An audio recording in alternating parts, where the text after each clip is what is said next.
Hi friends, నేను మీ Swaroopa. Welcome to my channel Swaroopa recipes. నేను ఇవాళ ధనియాల పొడి చేసుకుంటున్నా అండి. ధనియాల పొడి మన గరం మసాలా. ఒకసారి ధనియాలు అంతా వేస్తున్నా అండి, కొంచెం పోసి ఇట్లా నేను కొంచెం వేపుకొని ఇట్లా స్టోరేజ్ చేసుకుంటా అండి ఫ్రెష్గా. ఇప్పుడు ఈ ధనియాలు వేపేసి నేను గరం మసాలా చూపిస్తాను అండి.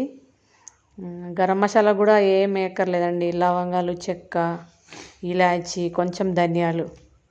మా అమ్మ అయితే ఇట్లా మామూలుగా లైట్గా చిన్న కొంచెం తీసుకొని లైట్గా వేయించేసి పొడి కొట్టేసేదండి.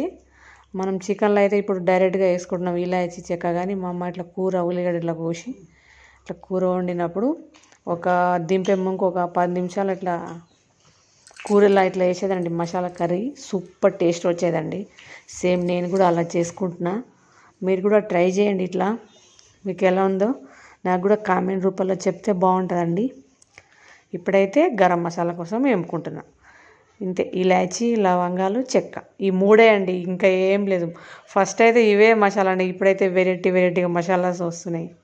ఇది ప్యాకెట్ మసాలా అసలు యూజ్ చేయకూడదు, కానీ ఇది ఇట్లా వేసుకుంటున్నా. ఇంట్లోకైతే చూడండి, మీరు కూడా ట్రై చేయండి. ఇప్పుడైతే ఇవి వేయించేసి పొడి కొట్టేద్దాం. ఇంతే అండి నా గరం మసాలా. సింపుల్గా చూడండి, పెద్ద పని ఏం ఎక్కర్లేదు. ఇవి పొడి కొట్టి చూపిస్తా. గరం మసాలా, ధనియాల పొడి ఇప్పుడు వేసుకుంటున్నా. చిన్న మిక్సీలో వేసి పొడి కొట్టేసినాం. ఇంకా ఒక్కదానే కాదండి, మనం చేయాలంటే వీడియోస్ ఒకళ్ళు కెమెరా పట్టుకోవాలి, చేయాలి.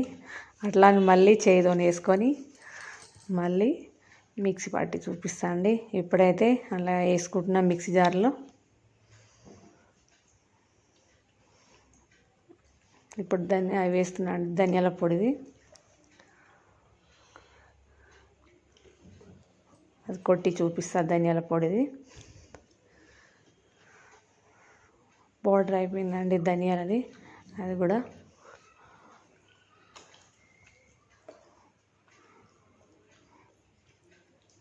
అయిపోయిందండి మనది గరం మసాలా. అదొకసారి ఇది ఒకసారి రెండు పట్టానండి. కొంచెం నేను కొంచెమే చేసుకుంటా. ఇంత చేసుకొని అదంతా ఫ్లేవర్ పోయినాక అవసరం లేదండి.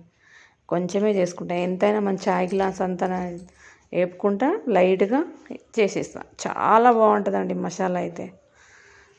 ఇంతే అండి.